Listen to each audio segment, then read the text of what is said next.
अस्सलाम वालेकुम जी, कैसे हैं आप सब लोग। हम पढ़ रहे हैं नावल माला की लास्ट एपिसोड और आज हम पढ़ेंगे उसका पार्ट नंबर 4। शुरू करते हैं नावल माला। वो बहुत तेज़ी से ड्राइव करते हुए पुलिस स्टेशन आया था। दाएं बाएं गर्दन घुमाते किसी शनासा चेहरे की तलाश में राहदारी में आगे बढ़ता गया और फिर एकदम ठटक के रुका। राहदारी में नस्ब बेंच पर वो दोनों बैठे थे। वो दोनों मियाँ बीवी जिनसे वो 2 रोज़ पहले मिला था। औरत के बाल गीले थे, कंधों पर शाल थी और शौहर इसको तसल्ली देते हुए कॉफ़ी का कप थमा रहा था। रोने से इसकी आंखें और नाक सुर्ख हो चुके थे। वो मुसलसल नफ़ी में सर हिला रही थी। दफ़तन इसकी निगाह राहदारी के वस्त में खड़े रहे लंबे भूरे कोट वाले मर्द पर पड़ी। एकदम इसकी आंखों में जैसे शरारे उभरने लगे। कप भरे धकेला और तेज़ी से उठ खड़ी हुई। क्या बिगाड़ा था हम लोगों ने तुम्हारा? हमारी ज़िंदगी तबाह कर दी तुमने। वो ज़ोर से चिल्लाई थी। वो वहीं पर खड़ा रह गया। इसकी आवाज़ पे ऑफिस का दरवाज़ा तेज़ी से खुला और चंगेज़ बाहर आया। एक और पुलिस एहलकार इसकी मय्यत में निकला और औरत को धीमी आवाज़ में खामोश करवाने लगा, लेकिन वो मुसलसल चीखे जा रही थी। मैंने तुम्हें अपने घर में दाखिल होने की इजाज़त दी, मैंने तुम्हें इज़्ज़त दी, और तुमने क्या किया हमारे साथ? चंगेज़ बेजार और थका हुआ दिखाई दे रहा था। माहिर को इस औरत को नज़रअंदाज करने का कहा और अंदर ले आया। फिर ऑफिस का स्लाइडिंग डोर बंद किया। औरत के चीखने चिल्लाने की आवाज़ मदम पड़ गई और इसकी तरफ मुड़ा। माहिर बैठा नहीं था, बस मेज़ के साथ खड़ा रहा। बच्चा वाकई वहाँ मौजूद था, लेकिन वो बदर नहीं था। इसने फ़ोन पे कही बात इसे थके हुए अंदाज में दोहराई। माहिर के दोनों अब्रू इस्तेजाब से ऊपर उठे। फिर वो कौन था? एक सीरिया बच्चा जिसको इन दोनों ने अडॉप्ट किया था, लेकिन बच्चा गैर कानूनी तौर पर यहाँ आया था। यकीनन किसी ने इसे इनके दरवाजे पर छोड़ दिया और इन्होंने इसे अपना लिया, लेकिन कानूनन ये इसको अडॉप्ट नहीं कर सकते। वो अदालत में जा सकते थे। इस औरत को शदीद एंग्जाइटी और डिप्रेशन के दौरे पड़ते हैं, जिसके बायस एडॉप्शन कंपनी ने इनको बच्चा देने से इनकार किया था। इससे चंद साल पहले इन्होंने एक बच्चा अडॉप्ट किया था, लेकिन इस औरत के साइकोटिक रवैये और बच्चे के बारे में ओवर प्रोटेक्टिव होकर गलत फ़ैसले लेने के बायस एडॉप्शन कंपनी ने वो बच्चा इससे वापस ले लिया था और इसको मज़ीद एडॉप्शन के लिए नाअहल करार दे दिया था। सो ये किसी भी सूरत बच्चा रजिस्टर नहीं करवा सकती थी, इसलिए इन्होंने बच्चे को छुपा के रखा था। अब वो बच्चा कहाँ है? चंगेज़ आगे बढ़ा और स्लाइडिंग डोर खोल दिया। अंदर आते हुए माहिर ने गौर से नहीं देखा था। सामने रखे डेस्क की कतार में एक खातून पुलिस ऑफिसर बैठी थी, जिसके साथ कुर्सी पर एक नन्हा बच्चा बैठा था। उम्र तकरीबन 3-4 साल थी। बाल घुंघरियाले और सुनहरी थे। वो कंधों पर कंबल लपेटे ज़रा सहमा हुआ था। वो पुलिस ऑफिसर नरमी और प्यार से इससे बातें करते हुए इसको फिंगर चिप्स खिला रही थी, जिनका रंग आलियान के फिंगर चिप्स से ज़्यादा जर्द और कच्चा कच्चा सा था। अब इस बच्चे का क्या होगा? चंगेज़ और वो साथ साथ खड़े थे। चंगेज़ ने इसी तकान से कंधे उचकाए। सोशल सर्विसेज वाले इसको ले जाएंगे और इसे किसी फोस्टर होम में डाल देंगे। अब ये बच्चा किसी भी सूरत में इन दोनों मियाँ बीवी को वापस नहीं मिलेगा। माहिर ने बेख्तियार दांतों से होंठ काट लिए। कुछ कहने को बचा ही नहीं था। मैंने एक माँ से इसका बच्चा जुदा कर दिया। अब के चंगेज़ इसकी जानिब घूमा, इसके कंधे पर हाथ रखा। इसमें तुम्हारी गलती नहीं है। हो सकता है इसी में इस बच्चे के लिए बेहतरी हो, क्योंकि इस औरत का साइकोसिस मुस्तकबिल में बच्चे को नुकसान देता। शायद इसको बेहतर पेरेंट्स मिल जाएं। माहिर ने धीरे से नफ़ी में सर हिलाया। चंगेज़ ने खफकी से हाथ नीचे किया। हाँ, तुमने एक माँ से इसका बच्चा जुदा कर दिया क्योंकि तुम्हारा तजस्सुस तुम्हें चैन नहीं लेने दे रहा था। माहिर ने जवाबन गिला अमेज़ निगाहों से इसे देखा। देखो माहिर, तुम मुझे मेरी सच्चाई के बायस पसंद करते हो तो सच सुनो। माला का बच्चा इसको मिल चुका है। अगवाकार ने खुद ही बच्चा वापस कर दिया और तुम्हारे बकौल अगवाकार यानी वो जादूगर चंगेज़ के जैसे हलक में कड़वाहट घुल गई। दोबारा इसको अगवा करने की हिम्मत नहीं करेगा। ऐसे में तुम्हें इस फिरोज़ी इमारत का पीछा करने की बजाय अपनी ज़िंदगी पे फोकस करना चाहिए। ये शायद तुम्हारे जहन को इतनी आदत हो चुकी है किसी न किसी चीज़ की तलाश की, कोई ना कोई पहेली सुलझाने की, कि जब हर चीज़ ठीक हो रही है तब भी तुम सुकून का सांस नहीं ले रहे। तुम सिर्फ अपनी ज़िंदगी पे तवज्जो दो। तुम्हारा दुश्मन इस शहर में मौजूद है। अपना ख्याल रखो। माला और इसके बच्चे की हिफाजत करो। और चंगेज़ ठहरा। हल्का सा खंकारा। माहिर ने चौंक कर इसे देखा। और एक नई ज़िंदगी तामीर करने का सोचो। माहिर फरीद ने दोनों आबरू इस्तेजाइया अंदाज में उठाए। जवाबन वो मसार बे ने बदवक्त एक थके हुए दिन के बावजूद उभरती मुस्कुराहट छुपाई। तुम्हारे ख्याल में हमें नहीं मालूम? सबको दिखाई दे रहा है। मेरे थाने के एहलकारों को भी रोज़ पूछते हैं माला और माहिर की कहानी में कोई डेवलपमेंट हुई या नहीं। बेहतर है कि तुम और माला अपने मसले हल करो और नई पहेलियों में मत उलझो। माहिर फरीद खुफकी से बड़बड़ा के आगे बढ़ गया। इसे वापसी का सफ़र इसी राहदारी में से गुजर के करना था। हस्ब तवक्का वो औरत जिसे इसका शोहर बिद्दत पुरसुकून करने की कोशिश कर रहा था, इसके बाहर निकलते ही एकदम से बिफर के उठी। तुमने मेरे बच्चे को मुझसे जुदा कर दिया ना, तुम्हें एक माँ की बद्दुआ लगेगी, तुम्हें कभी भी ज़िंदगी में सुकून नहीं मिलेगा। वो हज़ियानी अंदाज में ज़ोर ज़ोर से चिल्ला रही थी। साथ खड़े पुलिस एहलकार ने अफसोस से सर दाएं बाएं हिलाया और इसके करीब सरगोशी की। इस औरत के साथ अगर वो बच्चा पलता तो नफ्सियाती मरीज़ बन जाता। कोई वजह थी जो इसको एडॉप्शन कमेटी ने, लेकिन वो नहीं सुन रहा था। वो तरहम से इस औरत को रोते चिल्लाते देख रहा था। चंगेज़ दुरुस्त कहता था, वो बच्चे तलाश करने वाला था। वो बच्चे इनकी माओं से छीनने वाला इंसान नहीं था। इसके बिला वजह से तजस्सुस ने एक परफेक्ट तकोन को ख़राब कर दिया था। माहिर ने सर झटका। इसे अपनी ज़िंदगी पर फोकस करना था। शायद आलियान दुरुस्त कह रहा था कि इससे सुनने में गलती हुई थी। वो मज़ीद इस पहेली के पीछे नहीं पड़ेगा। वो मज़ीद अब किसी का नुकसान नहीं करेगा। फरीद लाल खामोश था जब माहिर वापस पहुंचा। मध्यम बत्तियाँ लाउंज में रोशन थी और कंबल कारपेट पर गिरा हुआ था। शायद बैरबल सोने चला गया था। इसने धीरे से कोट उतार के एंट्रेंस की कैबिनेट में लटकाया और अपने कमरे की तरफ आया। कमरे में मध्यम टेबल लैंप जला था। माहिर बेड के किनारे पर बैठा, झुक के जुराबें उतारी और नफासत से इनको कोने में रखी लॉन्ड्री बास्केट में डाला। फिर हाई नेक स्वेटर को नीचे से पकड़ा कि जैसे उतारना चाहता हो कि एकदम ठिठक गया। कहीं किसी कोने से एक आवाज़ आ रही थी, जैसे चूहा किसी तरह को खुरच रहा हो या जैसे कोई सरगोशी में कुछ कह रहा हो। इसने स्वेटर नहीं उतारा। ताज्जुब से गर्दन दाएं बाएं हिलाई। आवाज़ पे गौर किया। कोई लफ्ज़ सुनाई नहीं देता था, लेकिन दबी दबी सी कोई गैर शनासा ज़ुबान थी। जैसे अरसा हुआ इसे ऐसी आवाज़ें नहीं आई थी, लेकिन यह आवाज़ किसी नादेदा मखलूक की नहीं थी, किसी इंसान की थी। किसकी? बाथरूम का दरवाज़ा बंद था और आवाज़ वहीं से आ रही थी। वो मोहतात कदमों से आगे आया, डोर नॉब घुमा के दरवाज़ा धकेला। आवाज़ ऊंची होती गई। वो रोने की आवाज़ थी, घुटी घुटी सिसकियों की आवाज़। इसने स्विच बोर्ड पर हाथ मारा। एकदम से बाथरूम जर्द रोशनियों से मुनव्वर हो गया। अंदर का मंजर देखकर वो शस्त्र रह गया। फर्श पर बहुत सा पानी गिरा था। दरमियान में कहीं एक लैपटॉप खुला रखा था, इस पर भी चंद कतरे थे। बाथटब के सामने पर्दा गिरा था और आवाज़ वहीं से आ रही थी। वो तेज़ी से आगे आया और पर्दा खींच के हटाया। एक लम्हे के लिए वो अपनी जगह से हिल ना सका। अंदर शावर मध्यम से चला था। पानी की धारें नीचे गिर रही थीं। टब आधा भरा हुआ था और इसके कोने में दीवार से टेक लगाए, घुटने सीने से मिलाए, बैरबल बैठा रो रहा था। वो शल सा कुछ बोल ना सका। फिर एकदम वापस पलटा। फ़र्श पर रखा लैपटॉप उठाया, इसकी स्क्रीन रोशन की। बैरबल ने इसकी सेटिंग बदल दी थी। शायद वो स्टैंड बाई मोड में नहीं जा रहा था। माहिर ने तौलिए से लैपटॉप पर गिरे पानी के कतरे पहुँचे, इसे सिंक के स्लैब पर रखा, फिर शावर बंद किया और बाथटब के साथ घुटनों के बल फर्श पर बैठा। बैरबल क्या हुआ है? जबरन उसके दोनों कंधों से इसको सीधा करना चाहा, लेकिन वो गीला सर घुटनों में दिए हुए रोए जा रहा था। It's okay, relax relax. वो इसके गीले बालों में हाथ फेरता, दूसरे हाथ से कंधा थपक रहा था, लेकिन बैरबल सरनफी में हिलाए इसी तरह रोए जा रहा था। इट्स ओके, मुझे बताओ, उठो, मेरी तरफ देखो तो। बैरबल। इसने ज़ोर से इसे कंधों से झंझोड़ा। बैरबल ने चेहरा उठाया। वो पानी की बजाय आंसू से भीगा था। सुर्ख नाक और सूजी हुई आंखें, गीले घुंघरियाले बाल। वो स्वीट पैंट्स और हड्डी समेत बाथ टब में बैठा था। टब आधा भरा था, लेकिन बैरबल का लिबास पूरा भीगा हुआ था। मैं सोच भी नहीं सकता था वो ऐसा करेगी। माहिर ने गहरी सांस ली। इसके चेहरे को दोनों हाथों से पूंछा। वो सर वापस झुकाने लगा, लेकिन माहिर ने ज़बरदस्ती इसकी थोड़ी ऊपर उठाई। पहले मुझे बताओ हुआ क्या है। रिलैक्स, इट्स ओके, बताओ ना। वो मुझे चीट कर रही है। माहिर एकदम सांस ना ले सका। क्या? वो मुझे चीट कर रही है? वो दबा दबा सा चिल्लाया था। माहिर ने एकदम चौंक के पीछे देखा। दरवाज़ा खुला था। वो तेज़ी से उठा, दरवाज़ा बंद किया, फिर वापस इसके पास आया। इसी अंदाज में घुटनों के बल फर्श पर बैठा। वो इस वक्त कहाँ है? इसका दिमाग तेज़ी से काम कर रहा था। कमरे में सो रही है। वो नफ़रत और बेबसी से गर्राया था। तुमने क्या देखा?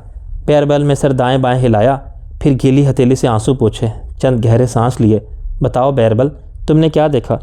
इसके फ़ोन में कुछ चैट्स लॉक थीं, लेकिन मैकबुक में लॉक चैट्स लॉक नहीं होती, बल्कि सामने नज़र आ जाती हैं। मैंने सिर्फ वही चैट देखी हैं। वो बराक और इसकी गुफ्तगू है। बराक कौन? इसे याद आ गया। वो जो टेनिस खेलता है ना, जो घोड़ों की रेस में भी अक्सर। हाँ वही, बैरबल तेज़ी से बोला। वो बुराक के मल्टी टैलेंट्स की फहरिस्त नहीं सुन सकता था। बैरबल ने सर इस बात में हिलाया। आंसू फिर से इसकी आंखों से टपकने लगे थे। वो बहुत अरसे से एक साथ है। वो सांप वाला बलगारी का ब्रेसलेट जो वो पहनती है ना, जो उसने मुझे कहा था कि इसकी माँ ने इसे गिफ्ट किया है, वो भी इसको बुराक ने गिफ्ट किया था। मैंने इनकी सारी चैट पढ़ी है। वो मेरे साथ ऐसे कैसे कर सकती है? माहिर इसको अभी तक दोनों कंधों से थामे हुए था। बेख्तियार एक नज़र लैपटॉप पर डाली। इस शय की तवक्का इसने नहीं की थी। इसका ख्याल था कि बेरबल सोजी के फाइनेंशियल रिकॉर्ड निकालेगा, रुपये पैसों का हेर फेर कुछ ना कुछ इसे मालूम होगा। ज़्यादा से ज़्यादा किसी गर्ल ग्रुप चैट में वो अपनी दोस्तों को बता रही होगी कि इसका शौहर कितना बेवकूफ़ है और कैसे वो इसको कंगाल कर रही है। लेकिन इस शय की तवक्का इसने भी नहीं की थी। मेरी बात सुनो, इधर देखो, मेरी बात तो सुनो। वो एक हाथ से इसका कंधा पकड़े दूसरे से इसके गालों से आंसू साफ कर रहा था। मुझे देखो, इधर देखो बेरबल। बेरबल ने मुतवरम सुराख आंखों से इसे देखा। वो माहिर को नहीं सुन रहा था। मैंने इसे किस चीज़ की कमी दी? मैंने सब कुछ किया इसके लिए, अपनी फैमिली के ख़िलाफ़ किया। फिर इसने मेरे साथ ये क्यों किया? क्योंकि सुज़ैन के लिए ये सब काफ़ी नहीं था। कुछ औरतों के लिए ये सब काफ़ी नहीं होता। बेरबल ने एक झटके से अपना कंधा छुड़ाया। माहिर ने हाथ नीचे गिरा दिए। वो अब शावर की सफ़ेद दीवार से टेक लगाए छत को देखते हुए गहरे गहरे सांस ले रहा था। चलना गुजरे, इसे एहसास हुआ कि इसके स्वेटर का गिरेबान और आस्तीन भीग चुके हैं और पैंट्स घुटनों में गीली हो चुकी है। बिलाखिर तुम्हारी जीत हो गई माहिर। जैसा तुमने कहा था वैसा ही हुआ। तुम तो बहुत खुश हो गए ये सब देखकर कि वो छत को देखते हुए कह रहा था, तुम्हारी तकलीफ़ में मैं खुश क्यों होऊंगा? यही तो सारा मसला है। तुमने पहले दिन से इसकी मुखालफत की थी, लेकिन मैंने कहा था मुझे इस पे एतबार है। और फिर तुमने क्या किया? तुमने मुझे अकेला छोड़ दिया। तुमने मुझे दूर धकेलना शुरू कर दिया। तुम यही चाहते थे कि तुम दुरुस्त साबित हो जाओ, और देखो आज तुम्हारी बात सही साबित हुई। इसने कॉटेज भी बेच दिया। वो एक दूसरे आदमी के साथ मुझे चीट भी करती रही और मैं तन्हा रह गया, खाली हाथ। और अब वो तलखी से जैसे खुद पे हंसा और निगाहें छत से हटाकर माहिर को देखा तो इनमें ज़माने भर के शिकवे थे। और अब मैं तुम्हारे पास भी वापस नहीं आ सकता। मैं तुमसे भी मदद नहीं मांग सकता, क्योंकि तुम आगे से यही कहोगे कि मैंने जो कहा था वही हुआ। माइटी माहिर फरीद हमेशा दुरुस्त होता है। माहिर अब मुखालिफ दीवार से टेक लगाए बैठा था। वो दोनों आमने सामने थे, यूँ कि वो टब से बाहर था और बेरबल अंदर। तुम्हारी तकलीफ़ पे मैं कभी खुश नहीं होऊंगा बेरबल। देखो हम दोनों भीगे हुए हैं। बेरबल ने गीली आंखों से इसे देखा। बहुत सा पानी इनसे फिर से उबलने लगा। लेकिन अब मैं क्या करूँगा माहिर? मैं एक दफ़ा फिर गलत साबित हुआ। बेवकूफ़ बेरबल, नाकाम बेरबल, फ्लेयर बेरबल। हमेशा से सब मेरे बारे में जो कहते थे वो दुरुस्त साबित हुआ। तुम मेरे भाई हो भी। बेरबल को देखती इसकी आंखों में दुख था। मैं इस शादी के ख़िलाफ़ था। मैं हमेशा से सोजी के ख़िलाफ़ था। लेकिन तुम्हारा दिल टूटने पे खुश मैं कभी नहीं होऊंगा। इसलिए मैं चाहता था कि तुम ये शादी ना करो, ताकि तुम्हारा दिल, हाँ इसीलिए तुम ये चाहते थे, इसीलिए तुम ये कहते थे, इसीलिए तुम दुरुस्त साबित हुए। जानता हूँ तुम सबको क्या कहोगे, जानता हूँ। अब मैं तुम्हारे पास मदद के लिए नहीं आ सकता। इसलिए इसने बात टब को दोनों किनारों से पकड़ के उठना चाहा तो माहिर तेज़ी से उठ के आगे बढ़ा और कंधों से दबाव देकर इसे वापस नीचे बिठाया। बेरबल ने बेख्तियार इसको देखा। माहिरा के माथे पर लकीरें थीं। मुझे दुरुस्त साबित होने का कोई शौक़ नहीं था, क्योंकि मैं जानता हूँ क्या मैं हमेशा ही दुरुस्त होता हूँ। लेकिन तुम बेरबल, तुम कान खोल के मेरी बात सुनो। वो अब टब के किनारे ऊंचा बैठा था। बेरबल को कोहनी से ज़बरदस्ती नीचे बिठाने की कोशिश में पानी के छींटे इसके स्वेटर को मज़ीद भिगो गए थे। जो मैं कह रहा हूँ इसे गौर से सुनो। बेरबल टुकड़ टुकड़ इसका चेहरा देखने लगा, जैसे कदरे सहम गया हो। हम एक फ़ैमिली हैं और फैमिली में बहुत सी ज़्यादतियाँ होती रहती हैं। जानता हो हमारे बाप ने तुम्हारे साथ ज़्यादती की। इन्होंने एक ही पैमाने पे मुझे और तुम्हें तोला। हालांकि हर बच्चा मुख्तलिफ होता है। तुम मुख्तलिफ थे। तुम पैसा बनाने की मशीन नहीं थे। लेकिन हमारे बाप ने, मालिक ने, सब ने हमेशा तुम्हें माहिर से कंपेयर किया। तुम एक शेफ़ थे। तुम इन कामों के लिए बने थे जिनको करके तुम्हें खुशी मिलती हो। तुम खुश रहने और खुशी बखेरने के लिए बने थे। तुम्हारी ज़िंदगी का अज़म कभी भी बहुत सा पैसा कमाना नहीं था। मगर हमारे बाप ने तुम्हारे हिस्से से तुम्हें महरूम करके वाकई ज़्यादती की। वो अपनी मेहनत से कमाई दौलत बचा रहे थे, लेकिन इस सब में इन्होंने तुम्हारी पर्सनैलिटी को नुकसान दिया। वो टफ़ लव पे यकीन रखते थे। मालिक भी ऐसा ही था और मैं भी ऐसा हूँ। हम सब का तरीका गलत था या दुरुस्त, इस बहस से कतई नज़र हम सब ज़बरदस्ती तुम्हें वो बनाना चाहते थे जो तुम नहीं बन सकते थे। वो कहता जा रहा था और बेरबल की आंखों से टप टप आंसू गिर रहे थे। हम सब ने जो भी किया तुम्हें इस चोट से बचाने के लिए किया जो आज तुम्हें लगी है। लेकिन सारा मसला यही है बेरबल के हर बच्चे को इसके हिस्से की चोट लगनी होती है। इसलिए लोगों को इनके हिस्से की गलती करने देनी चाहिए। इसलिए मैं तुम्हें सोजी से अलग करने की कोई प्लानिंग नहीं की। ना मैं चाहता था कि ऐसा कुछ हो जिससे तुम्हारा दिल टूटे। मैंने तुम्हें पीछे नहीं धकेला। मैं तुमसे नफ़रत नहीं करने लगा। ना मुझे दुरुस्त साबित होने का शौक़ था, मैंने सिर्फ तुम्हें तुम्हारे हाल पे छोड़ दिया था क्योंकि मैं जानता था कि जल्द या बदेर सुजैन का सच खुल जाएगा। मुझे नहीं मालूम था कि कौन सा सच खुलेगा, बस ये जानता था कि वो एक फ़ेक औरत है और फेक चीज़ बहुत देर तक छुपी नहीं रह सकती। बैरबेल ने सर झुकाया और हथेली के पुछ से आंखें रगड़ी। इसका पूरा चेहरा रोने के बाद सुर्ख हो चुका था। लेकिन ये कभी मत सोचना कि गलत फैसले का गलत नतीजा देखने के बाद तुम अपनी फैमिली के पास वापस नहीं जा सकते। तुम हमेशा अपनी फैमिली के पास वापस आ सकते हो। हर इंसान वापस आ सकता है। भले तुमने गलती अकेले की हो, लेकिन इस गलती को सुधारना एक फैमिली ने मिलकर होता है। जो गलती तुमने की इसको हम अनडू नहीं कर सकते, लेकिन हम डैमेज कंट्रोल कर सकते हैं। इधर देखो मेरी तरफ। बैरबेल ने गिला अमेज गीली आंखें उठा के इसे देखा। जानता हूँ कि तुम मुझसे नाराज़ हो, तुम्हें मेरे ऊपर बहुत सी चीज़ों का बहुत सा गुस्सा है, लेकिन अपने सारे गुस्से को और शिकवे के बावजूद मैं तुमसे एक सवाल पूछना चाहता हूँ। माहिर इसकी आंखों में देखकर पूछ रहा था, क्या तुम्हें मेरी रेजिमेंट में भरोसा है? बैरबेल ने दांत से लब काटे। खामोशी से इसे देखे गया। क्या तुम्हें माहिर फरीद पे इतना भरोसा है कि तुम वही करो जो मैं कहने जा रहा हूँ? चल हमें ऐसे ही खामोशी गुजरे। मुझे मालूम है कि मुझे क्या करना है माहिर। मैं अभी कमरे में वापस जाऊँगा, मैं इसे नींद से जगाऊँगा और मैं इसे इसी वक्त अपनी ज़िंदगी से निकाल दूँगा। और फिर वो जज्बात से तेज़ तेज़ कह रहा था कि माहिर ने ज़ोर से इसका कंधा दबाया। क्या तुम्हें मुझ पर भरोसा नहीं? इसकी आवाज़ कदरे बुलंद हुई। बैरबेल रुक के इसे देखने लगा।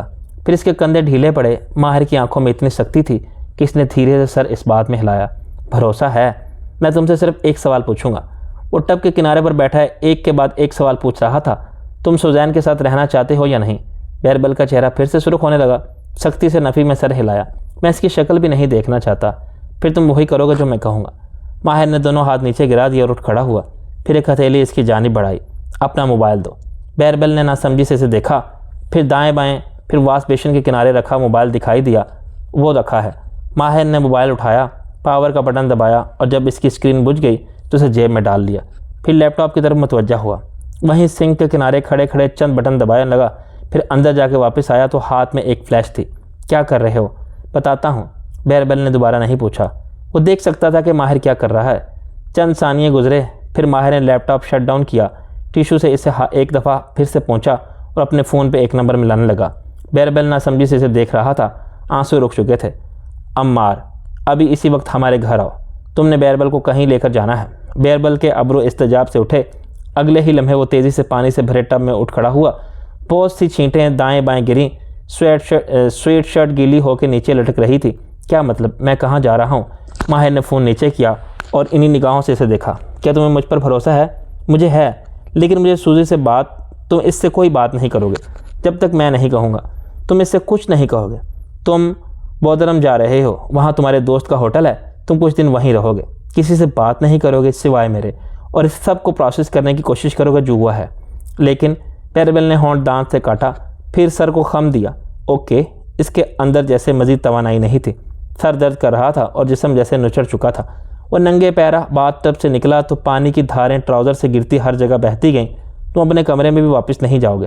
फैज़ी खानम ये लैपटॉप वापस रखाएंगी और तुम वो लैपटॉप हाथ में लिए बाहर कमरे में आया। फिर अपनी वार्डरोब की तरफ इशारा किया। मेरे कपड़े पहनो और अम्मार के आते ही तुम इसके साथ यहाँ से चले जाओगे। तुम्हारे डॉक्यूमेंट्स फैज़ी खानम निकाल लाएंगे। अब वो फैज़ी खानम को उठाने जा रहा था। चंद मिनट बाद जब वो लैपटॉप रख के सोती हुई सुजैन के कमरे का दरवाज़ा बंद करके वापस कमरे तक आई तो देखा बैरबेल सफ़ेद चेहरे और गीले बालों के साथ साफ पैंट्स और स्वेटर पहने बैठा था। चेहरा बिल्कुल सपाट था और कमरे के फर्श पर जगह जगह पानी था जो बाथरूम से यहाँ तक आया था। अम्मार बाहर पहुँच चुका था और माहिर अब बैरबेल के साथ लिए राहदारी की तरफ जा रहा था। वो बार बार मुड़ के अपने कमरे की जानिब देखता, लेकिन माहिर इसे कोहनी से पकड़ के बाहर की जानिब ले गया। तुमने इससे कोई बात नहीं की। अब जो बात करूँगा वो मैं करूँगा। बैरबेल ने शिकस्त खोरदा अंदाज में सर हिलाया। फैज़ी खानम दोनों को अफसोस से जाते देखती रही, यहाँ तक कि वो दरवाजे के पार गायब हो गए। चंद लम्हों बाद माहिर अकेला आती दिखाई दिया। अपने कमरे की चौखट पर खड़े होकर इसने नापसंदीदगी से अंदर गिरे पानी को देखा और फिर बात को घुमा के इशारा किया। प्लीज़। फैज़ी खानम ने सर इस बात में सर हिलाया। वो जानती थी कि जब तक इसका बाथरूम और कमरा मुकम्मल तौर पर खुश्क नहीं होगा वो दोबारा इसमें कदम नहीं रखेगा। वो चुपचाप सफाई का सामान लेने स्टोर की जानिब बढ़ गई। अगली सुबह बहुत ठंडी सी तुलू हुई थी। सूरज कहीं बादलों के पीछे था और दर्जा हरारत मज़ीद गिर चुका था। इस्तांबुल की मस्जिदों से प्याला नुमा गुंबदों के ऊपर से बगरे फड़फड़ा के उड़ रहे थे। ऐसे ही चंद बगले इस होटल के डाइनिंग हॉल की खिड़कियों पर आ बैठे थे, जहाँ से अंदर का मंजर दिखाई देता था। कितार दर कितार सफ़ेद मेज़ पोश वाली मेज़ें बिछी थी, ऊंची मखमलें कुर्सियाँ, नफीस कराकरी और चमकती कटलरी। ऐसी ही एक मेज़ पे कबीरा सादान बैठी थी, रेशमी काफ्तान पहने, कानों और उंगलियों में बहुत से हीरे ज़ेबतन किए, बॉयकट बाल और स्मोकी आई शेडो से मज़ीद आंखों से मुस्कुराती हुई वो सामने बैठे नौजवान को देख रही थी। आलियान बुफ़े से अपना नाश्ता डाल के अभी अभी इनके सामने आके बैठा था। वो जीन्स और हुड वाली जैकेट में मलबूस था। सुनहरे बाल कंघी करके आज समेट रखे थे। गोरी रंगत सुबह की सर्दी के बायस गुलाबी हो रही थी। कबीरा सादान ने एक मुस्कुरा के एक नज़र अपनी प्लेट में रखे क्रोसेंट्स और कुकीज़ को देखा और दूसरी निगाह इसकी प्लेट पर डाली, जिसमें उबले हुए चंद अंडे, एवोकाडो, मल्टीग्रेन ब्रेड और फल रखे हुए थे। साथ ही गिलास में सब रंग की कोई स्मूदी थी जो वो अपने साथ प्लास्टिक में लाया था। उबले अंडे को अब वो मैश करके टोस्ट पर लगा रहा था। बुफ़े में अनवाह इक़साम की अशिया मौजूद थीं, इसके बावजूद वो सिर्फ यही उठा के लाया था। कबीरा सादान की गर्दन फ़ख्र से मज़ीद ऊंची हुई। मुझे तुम्हारी सेहत के लिए वैल्यूज़ अच्छी लगती हैं। आलियान ने दांत से ट्विस्ट कुतरते हुए चेहरा उठाकर इन्हें देखा और वो वापस खामोशी से खाने लगा। चंद लम्हे के लिए खामोशी छा गई। दाएं बाएं मेज़ों पर छुरी कांटे चलने की आवाज़, कहवे की खुशबू, हल्की फुल्की गुफ्तगू जारी थी। सफ़ेद उजली वर्दी में मलबूस वेटर इनके करीब आया और नेपकिन में लिपटी कांच की बोतल इनके ग्लासेस में पानी भरने लगा। वो चला गया तो वो खनकारी, मुझे खुशी है कि तुम मुझसे मिलने आए हो। तुमने कहा था कि तुमने कुछ पूछना है। आलियान ने स्मूदी का घूंट भरा और फिर इन्हें देखने लगा जैसे कन्फ्यूज्ड हो।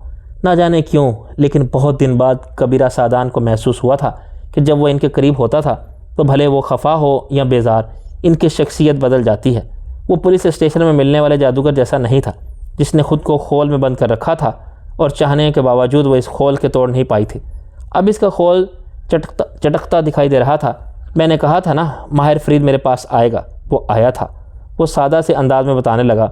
कबीरा को लगा कि वो जो कहने आया था वो नहीं कह रहा, बल्कि बात बदल दी है।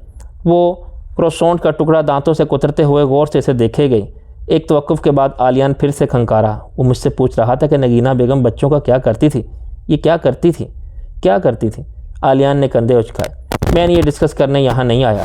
फिर क्या डिस्कस करने आए हो? इसने जैसे ही इसे देखा, शायद वो कोशिश कर रहा था कि इसका खोल ना चटके, लेकिन कुछ था जो बार बार इस खोल में दरार डाल रहा था और हर दरार के साथ कबीरा सादान की मुस्कुराहट और इनका एतमाद बढ़ता जा रहा था। वो जितना खुद को मजबूत और बेनियाज जाहिर कर ले, वो एक छोटा सा लड़का ही था। बताओ आलियान, क्या जानना चाहते हो? आलियान ने आंखें उठा के इनकी आंखों में देखा। जब मैंने हलाल का जिक्र किया तो माहिर फरीद के चेहरे पे एक तासुर उभरा। इस तासुर ने मुझे ये बावर कराया कि अगर मैं कभी हलाल के करीब गया तो वो वाकई मुझे जान से मार देगा। कबीरा की आंखों में उलझन भुपी। तुम्हारा हिलाल से क्या लेना देना? इनकी समझ में नहीं आया कि वो हिलाल का जिक्र इनसे क्यों कर रहा था। बात हिलाल की नहीं, इस तासुर की है जो मैंने माहिर फरीद की आंखों में देखा था अपनी बहन के लिए। एक लम्हे के लिए वो कुछ बोल नहीं सकी। मेरी भी एक बहन है ना बहन? कबीरा सादान की आंखों के गोशे भीगने लगे। इन्होंने आहिस्ता से इस बात में सर हिलाया। वो पाकिस्तान में है, घर पे। आलियान खामोशी से ब्लैक कॉफ़ी की घूंट भरने लगा और वो इसी उम्मीद से इसे देखेगी। क्या तुम कभी इससे मिलना चाहोगी? नहीं, वो एकदम तेज़ी से बोला, फिर हल्के से कंधे उचकाए। मेरी कोई जज्बाती वाबस्तगी नहीं है आपकी बेटी के साथ। मैं इससे मिलकर क्या करूँगा? लेकिन इसने सवालिया नज़रों से इन्हें देखा, जैसे इनके चेहरे पे कुछ खोज रहा हो। आप इसकी शादी ज़ियाद की क्यों करवाना चाहती थी? क्या इससे बेहतर कोई इंसान आपको नहीं मिला था? आलियान और माहिर फरीद की मुलाकात के वक्त कबीरा सादान वहाँ मौजूद नहीं थी। इसके बावजूद वो जानती थी कि आलियान की आंखों में वही तासुर था जो इसने माहिर की आंखों में देखा था। वो पूरे दिल से मुस्कुरा दी। इस वक्त मुझे वही मुनासिब लगता था। अच्छा ही हुआ ऐसा नहीं हुआ। फिर क्या बना इसकी शादी का? वो बज़ाहिर सरसरी अंदाज में बोला था। कबीरा बेगम ने शाने उचका दिए। कोई अच्छा रिश्ता मिलेगा तो करूँगी। आलियान ने आंखें छोटी करके गौर से इन्हें देखा। आप जिस सोशल क्लास से ताल्लुक़ रखती हैं और जितनी दौलत आपके पास है ना, क्या आपको कभी अपनी बेटी के लिए कोई ढंग का रिश्ता नहीं मिला? वो जैसे हैरान हुआ था। कबीरा सादान ने एक दफ़ा फिर कंधे उचकाए। कोई इस काबिल नहीं था, सिंपल। और वैसे भी इन्होंने जैसे कहा, वो घर का ख्याल करती थी, मेरा ख्याल करती थी। काफ़ी का कप होंठों तक ले जाते हुए आलियान ठहरा, रुक के इनका चेहरा देखा। आपको ख्याल की क्या ज़रूरत है? I mean, आप बीमार तो नहीं हैं ना? कबीरा सादान ने फिर से इसे देखा। मैं किसी और के हाथ का खाना पसंद नहीं करती, ना ही मेरे कमरे की सफाई मुलाजिम कर सकते हैं, और मेरे बर्तनों को कोई और हाथ नहीं लगा सकता। वो ये सब चीज़ें देखती है और वो सब वैसे भी डरती हो कि कहीं इसका रिश्ता किसी नामालूम इंसान से कर दिया और वह ज़ियाद सुल्तान जैसा निकला तो मैं क्या करूँगी। इससे बेहतर है कि वो अपनी माँ के साथ रहे, हिफाजत में। आलियान बहुत धीरे से पीछे हुआ, आंखें छोटी करके ताज्जुब से वो अभी तक इनको देख रहा था। लेकिन यहाँ पे आप रेस्टोरेंट का बना हुआ खाना खा रही हैं। रेस्टोरेंट की बात अलग है। पाकिस्तान में मुलाजमों को रिश्वत देना बहुत आसान है। वो किसी के खाने में कोई भी तावीज़ या फूंकी हुई जादू के शय मिला सकते हैं। इसलिए काफ़ी अरसे से मैंने ये डिपार्टमेंट अनाया को दे दिया है। आलियान के अबरू हैरत से ऊंचे हुए। यानी आप अपनी बेटी की शादी इसलिए नहीं कर रही क्योंकि वो आपको जादू से बचाती है और आपको किसी मुलाजिम पर भरोसा करके ख़ुद को जादू का शिकार नहीं करना। कबीरा सादा ने गैर आराम वो अंदाज में पहलू बदला। ऐसी बात नहीं है, मेरा ख्याल है वो मेरा ख्याल करती है, और मैंने कहा ना, अभी तक कोई ऐसा रिश्ता मिला ही नहीं जो इसके काबिल हो। फिर वो आगे को हुई और दोनों हाथ बाहम फंसा के मेज़ पर रखे। गौर से इसे देखा। क्या तुम अनाया से मिलना चाहोगे? मेरी बहुत ख्वाहिश है कि हम तीनों एक साथ एक मेज़ पर बैठे। लियान ने धीरे से नैपकिन मेज़ पर रखा। मैं इस मुल्क से इतनी आसानी से नहीं निकल सकता जितना आप समझती हैं, वो बोला। तो इसके लहजे में तनाव था। माहिर फ्री न जाने आपके सामने मेरा क्या इमेज बनाया है, लेकिन हकीकत वही है जो मैंने पुलिस को बताई है। मेरे बहुत से क्लाइंट्स पढ़ाई की वजह से मुझसे छूट गए हैं। मैं इनको इतना टाइम नहीं दे सकता, और भी अभी तक मेरे ऊपर बहुत सारे कर्जे मौजूद हैं जो मैंने इन बरसों में लिए थे। जब नगीना बेगम ने मुझे छोड़ दिया था, यानी इनका काम ठप हो गया था, इनकी सारी दौलत ज़ियाद सुल्तान के पास चली गई थी और मैं खाली हाथ रह गया था। मैंने ख़ुद को यहाँ तक अपनी मेहनत से पहुँचाया, इसलिए जब तक मेरे कर्जे नहीं उतरते मैं इस मुल्क से नहीं निकल सकता। कितने कर्जे हैं? मैं तुम्हारी मदद कर सकती हूँ। आलियान के अबरू तलखी से इकट्ठे हुए। इसने बेख्तियार मग परे धकेला। मुझे आपके पैसे नहीं चाहिए, मैं सिर्फ अपनी बहन के बारे में पूछने आया था। बाकी जो भी करना है मैं खुद कर लूँगा। मैंने क्रिप्टो में इन्वेस्ट कर रखी है, कुछ अरसे में इसको बेच दूँगा, फिर अपने कर्जे उतार के अगर कभी मुझे मौका मिला तो शायद आपके घर आऊँ और शायद हम तीनों एक साथ बैठ सकें। इसने नैपकिन से होंठ थपथपाए और उठ खड़ा हुआ। कबीरा सादान ने गीली आंखों से मुस्कुरा के इसे उठते देखा और इस बात में सर हिलाया। वो इससे ज़्यादा इसको अपने साथ नहीं बिठा सकती थी। जानती थी कि वो किसी स्प्रिंग की तरह उछल के दूर चला जाएगा। अपनी मर्ज़ी से वो इनसे जितना ताल्लुक़ रखना चाहता था, इनके लिए यही बहुत था। बिलाखिर वो तीनों एक साथ एक मेज़ पर बैठने के करीब थे। कबीरा, अनाया और आलियान। इसकी हैप्पी एंडिंग तक की तकून। सरयार की अपार्टमेंट बिल्डिंग पे भी वो सुबह ही वैसे ही सर तलू हुई थी। सुज़ैन जिस वक्त अपने कमरे से निकली, इसके बाल घुंघराले और मेकअप मुकम्मल था। अलबत्ता लॉन्ग रूम का मंजर देखकर बहुत से तासुरात एक साथ चेहरे पे आए। भवें इकट्ठी करके किचन काउंटर तक आई और एक इधर उधर भागती फैज़ी खानम को रोका। ये क्या हो रहा है? फैज़ी खानम ने एक सरसरी से नज़र लॉन्ग रूम पर डाली, जहाँ सोफे पर एक सेलुलेस जैकेट में मलबूस मूँछों वाला आदमी टांग पर टांग जमाए बैठा था और चाय की प्याली के घूंट भर रहा था। इसकी निगाह हिलाल के कमरे के दरवाजे पर जमी थी। माला को कहीं जाना था, वो अपना बच्चा छोड़ के जा रही है, इसलिए एक पुलिस एहलकार यहाँ रहेगा और बाकी बाहर। घर ना हुआ फोस्टर होम हो गया। सुज़ैन ने नाक सिकोड़ा, बेजारी से सर झटका और अपना मग उठाया। बैरबल कहाँ है? मालूम नहीं। फैज़ी खानम कंधे उछला के ओवन की तरफ बढ़ गई तो सोजी ने सोचती नज़रों से इनकी पुश्त को देखा। क्या वो रात भर घर नहीं आया? इसके दोस्त का एक्सीडेंट हो गया है, जो अब फैज़ी खानम के बजाय माहिर की तरफ से आया तो सोजी बेख्तियार अपनी हेल्स पे घूमी। सीढ़ियों से उतर के नीचे आते माहिर को देख के इसने चेहरे के तासुरात दुरुस्त किए। ओहो, कौन सा दोस्त? शुएब कौन? इतनी खबर तुम्हें इसकी प्रॉपर्टी की है, इतनी दोस्तों की भी होनी चाहिए। बहरहाल इसे जल्दी में लंदन जाना पड़ा है। काफ़ी देर तो वो तुम्हें उठाता रहा, लेकिन गालिबन तुम कोई दवा लेकर सो रही थी। एक नापसंदीदा नज़र सुज़ैन पे डाल के वो आगे बढ़ गया। रुख हिलाल के कमरे की जानिब था। सोजी ने मग रखा और इसके पीछे आई। उद खुले दरवाजे से अंदर का मंजर दिखाई देता था। हिलाल बैठ के एक किनारे पे बैठी थी, साथ नन्ना बदर था। माला सामने पंजों के बल बैठी बदर के बालों में हाथ फेरती कुछ कह रही थी। सोजी को यहाँ से माला की पुश्त दिखाई देती थी। माहिर भी इनके करीब जा रुका था। मैं शाम तक आ जाऊँगी, तब तक तुम हिलाल के साथ रहोगे, ओके? वो बच्चा खामोशी से देखे गया, फिर असर इस बात में हिला दिया। माला ने गर्दन मोड़ के लाउंज में बैठे पुलिस एहलकार की जानिब इशारा किया। चौखट में खड़ी सोजी को सर के इस बात से सलाम किया। वो अच्छा आदमी है, ओके?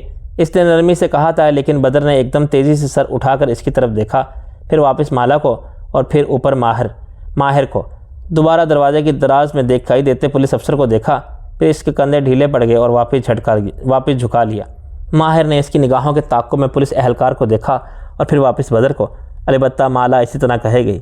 बदर का नाश्ता बना पड़ा था और ऑरेंज जूस भी। बदर नाश्ता करेगा ठीक, वो अपनी बेबी लैंग्वेज में इसको हिदायत दे रही थी। माहिर ने एक दफ़ा फिर पुलिस एहलकार को देखा और वापस बच्चे को। वो चौंका क्यों था? क्या इसने पहले इस एहलकार को देखा? क्या पहले इसने इस एहलकार को देख रखा था या कुछ और देख रहा था? लेकिन नहीं, माला को तो कुछ महसूस नहीं हुआ था। वो इसकी माँ थी। शायद वो बच्चा बार बार ऐसे ही चौंकता था।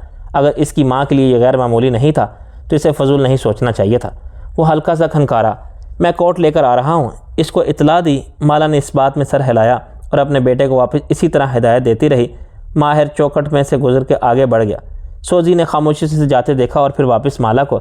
जब वो बिलाखिर बदर को फैज़ी खानम के हवाले करके और इनकी बहुत सी तसल्ली के बाद वहाँ से पलटी तो देखा सुजैन किचन काउंटर के पीछे खड़ी थी। माला रस्मी सा मुस्कुराई और गुजर के आगे जाने लगी थी। जब तुम अपने बेटे का बहुत ख्याल करती हो, इससे बहुत प्यार करती हो, सो स्वीट। माला ने इस तरह मुस्कुरा के सर को खम कर दिया। सुजैन काफ़ी मशीन में बैंस डालते हुए आंखें इसी पे जमाते हुए थी। लेकिन सुनो, जब भी शादी करना किसी ऐसे आदमी से करना जो तुम्हें तुम्हारे बच्चे के साथ कबूल करे। वो जो राहदारी की तरफ पलट रही थी ना, इन अल्फाज पे ठहर गई, उल्टे कदमों घूमी और ठक ठक चलती इसके सामने आई। अगर मैंने कभी किसी मर्द को अपनी ज़िंदगी में आने दिया तो इस मर्द को मेरा एहसानमंद होना चाहिए कि मैं अपने बेटे के मामले में इस पर भरोसा कर रही हूँ। मेरा बेटा मेरी ज़ात का हिस्सा है। कोई मुझे मेरे बेटे के साथ क्या कबूल करेगा? मैं अपने बेटे के लिए किसी मर्द को कबूल करूँगी ना, तो इसको शुक्र अदा करना चाहिए कि मैंने अपने बेटे को इसकी अमान में दे दिया है। ओके, लेकिन इतना हाइपर होने की क्या ज़रूरत है? सुजैन ने नासमझी से कंधे उचकाए। माला ने जब से मुट्ठी भींच ली। कोई मर्द किसी बच्चे की माँ से शादी करके इस बच्चे को कबूल करके इस पर एहसान नहीं करता, बल्कि औरत इस मर्द को अपने बच्चे के करीब आने देती है तो इस पे एहसान करती है। याद रखना मेरी बात। जब से एक एक लफ्ज़ चबा के कहा है, ऐसे के चेहरा सुर्ख हो चुका है। फिर तेज़ी से बाहर निकल गई। इस गुफ्तगू से बेखबर माहिर ऊपर अपने कमरे में खड़ा अलमारी से कोट निकाल रहा था। एयरपोर्ट्स कानों में लगे थे। बैरबल को एक दूसरा नंबर लेकर दिया है। अभी इससे बात हो गई थी। वो बोदरम पहुंच गया था। कुछ दिन वहीं रहेगा। गुड। मालिक फरीद को मशीनी आवाज़ उभरी। इसको सोजी से बात तो नहीं करने दी? हरगिज़ नहीं, सवाल ही पैदा नहीं होता। मेक श्योर करना कि वह इससे बात ना करे। नहीं करेगा। चच मालिक फरीद के लहजे में अफसोस उभर आया। बुराक और सुजैन, मुझे इससे ये उम्मीद नहीं थी। और जब तक नीचे आया, सुजैन अपना नाश्ता करती किसी फ़ोन कॉल पे मसरूफ़ थी, या शायद वो बार बार बैरबल को फ़ोन कर रही थी। फिर कंधे उचका के सर को झटका, किसी और को फ़ोन मिला लिया और कॉल लेदर बैग के साथ इसके साथ था। गालिबन वो काम पे जाने के लिए तैयार थी। नीचे उतरते माहिर को एक नज़र देखा। वो ऊनी कोट बाजू पर डाले, ब्लैक पैंट्स पे सफ़ेद हाई नेक पहने हुए था। वो राहदारी की जानिब मुड़ रहा था जब have a nice day Susan ने पीछे से मुस्कुरा के कहा। इसने डे कहा था या डेट, माहिर फैसला ना कर सका। अलबत्ता इस वक्त वो सुजैन के मुंह नहीं लग सकता था। जब तक वो माला के दरवाजे पे पहुंचा, वो बाहर निकल रही थी। इसने लंबा भूरा जर्सी ड्रेस और ऊपर सफ़ेद रंग का ही ओवर स्वेटर्स पहन रखा था, जिसके गिरेबान पे स्याह फाख्ता झूलती दिखाई देती थी। बाल खुले थे और हाथ में टोपी थी। चेहरे पर 2-3 दाने निकले हुए थे और इसने कोई ख़ास मेकअप भी नहीं किया था। आबरू इकट्ठे किए वह संजीदा दिखाई दे रही थी। चलें? हों। वो इसकी तरफ देखे बिना आगे बढ़ गई। कोट और बैग में हाथ उठा रखा था। माहिर ने गौर से इसकी पुष्ट को देखा। सब ठीक है? वो इसके पीछे लिफ्ट तक आया। हाँ ठीक है। वो इसी संजीदा चेहरे के साथ लिफ्ट में दाखिल हुई। वो इसको नहीं देख रही थी, बस लब भींचे हुए थे। वह खामोश हो गया। अब चंद मिनट पहले बदर के कमरे में इसको तसल्ली देती हुई, इसको मुस्कुरा के देख के सर हिलाती हुई माला का चेहरा मुख्तलिफ था और अब जैसे कुछ हुआ था। लेकिन चंद मिनट में ऐसा क्या हो सकता है? लिफ्ट नीचे जा रही थी और इसमें एक तनाव भरी खामोशी फैली थी। वेदर फोरकास्ट देख ली थी? इसने बराए बात पूछा। जाहिर है। लिफ्ट के दरवाजे खुले और वह आगे बढ़ गई। वो ना समझी से इसके पीछे आया। वॉलेट इसकी कार इमारत के सामने ला चुका था। इस दौरान माला खामोश थी। ना कोई मुस्कुराहट, ना चेहरे पे नरमी। बस कार की तरफ आई, पिछली सीट का दरवाज़ा खोला, बैग और कोट वहाँ रखा और फ्रंट सीट पर बैठ गई। सीट बेल्ट बांधी और अपनी खिड़की से बाहर देखने लगी। कुछ हुआ है क्या? कार सड़क पर डालते हुए वो खनकारा था। नहीं, वो बाहर देख रही थी। टोपी गोद में रखे हुए थी। आज शहर खिज़ां आलूद और बेरौनक था। कार में हीटर ऑन था। अलबत्ता बाहर दिसंबर का सुरमईपन हर जगह फैला था। माहिर ने फ़ोन होल्डर में अपना मोबाइल खड़ा किया, मैप ऑन किया और कार हाईवे पर डाल दी। इस दौरान चंद एक दफ़ा इसने किन अखियों से कशमाला का चेहरा देखा। वो इसी तरह बाहर देखे जा रही थी। कार में सिर्फ खामोशी थी। या संदल के कार फ्रेशर की खुशबू। सड़क पे निगाहें जमाए माहिर फरीद के जहन में जमा तफरीक शुरू की। अब बदर को ड्रॉप करने के लिए इसने माहिर को टेक्स्ट किया था कि वो कभी इस्तांबुल से बाहर लॉन्ग ड्राइव पर नहीं गई और वो एक्साइटेड है। फिर वो जब बदर को छोड़ने आई तो एक्साइटेड लग भी रही थी। इस एक्साइटमेंट में इसने पूछा था कि चूँकि ड्राइव लंबी है तो क्या वो रास्ते के लिए सैंडविचेस रख ले। और जवाब में माहिर ने बहुत संजीदगी से कहा था, बिल्कुल रख लो, शहर के सारे रेस्टोरेंट्स तो हड़ताल पे हैं ना। अच्छा क्यों? फिर अगले ही लम्हे समझ आने पे आंखें घुमा के आगे बढ़ गई थी। क्या इसने इस बात का बुरा मनाया? लेकिन नहीं। इसके बाद वो ठीक थी। फिर वो ऊपर अपना कोट लेने गया। वापस आया तो वो जा चुकी थी और सोजी वहाँ खड़ी थी। अचानक इसी से एक ख्याल इसके जहन में कूदा, सोजी ने कुछ कहा था। इसने चौंक के माला को देखा। कहा ना, किसी ने कुछ नहीं कहा, जैसे चिढ़ के बोली। लेकिन वो समझ चुका था। इन चंद मिनट में यकीनन सोजी की तरफ से कुछ हुआ था। स्टीयरिंग पर जमे इसके दोनों हाथों की रगें तन गई। सोजी को नज़रअंदाज करो, इसकी मुद्दत इस घर में गिनी जा चुकी है। माला ने चौंके से देखा। क्या मतलब? बेरबल इसे डाइवोर्स दे रहा है? कचमाला एकदम इसकी तरफ पूरी घूम के बैठी, ऐसे कि आंखें खुली की खुली रह गई। क्या मतलब? ये कब हुआ? पेरबेल को बिल आखिर सोजी की असलियत मालूम हो चुकी है और इसलिए वो यहाँ से दूर चला गया है। तब तक मैं डाइवोर्स पेपर्स तैयार करूँगा। और एक मिनट, कैसी हकीकत? शुरू से बताओ। जैसे अपनी सारी नाराज़गी भूल के पूरी इसकी तरफ घूम चुकी थी। माहिर फरीद को सोजी और बेरबल की डाइवोर्स की खुशी पहली दफ़ा दिल से महसूस हुई थी। कार में फैला तनाव एकदम से अनका हो चुका था। बेरबल को इस पर शायद शक था, इसलिए इसने इसकी मैकबुक खोली। व्हाट्सएप पे एक लॉक चैट थी जिसको इसने पढ़ लिया और इस चैट के मुताबिक सोजी इससे बेवफाई कर रही थी। Oh my God! वो जैसे शस्त्र रह गई। सर दाएं बाएं हिलाया, फिर चौंकी। लेकिन बेरबल तो इसके बहुत आगे पीछे फिरता था। फिर इसने अचानक अपनी बीवी की जासूसी करने का कैसे सोचा? इसे जैसे ये बात पसंद नहीं आई थी। माहिर अली फरीद ने सादगी से कंधे उचका दिए। पता नहीं ये आइडिया इसे कैसे आया। और इसने सोजी का फ़ोन नहीं खोला बल्कि इसकी मैकबुक खोली। यकीनन इसके फिंगरप्रिंट से यह भी कोई अच्छी हरकत नहीं थी। बिल्कुल, काफ़ी गैर इखलाकी हरकत है। माहिर ने इसकी तायद की। वो अभी तक अफसोस से सर दाएं बाएं हिला रही थी। लेकिन फिर वो यहाँ से चला क्यों गया? इससे बात तो करता। पता नहीं, इसकी मर्ज़ी। वो रुकना नहीं चाहता था। मुझे कहा कुछ दिन में वापस आ जाएगा, तब तक मैं पेपर्स वगैरह बनवा लूँ।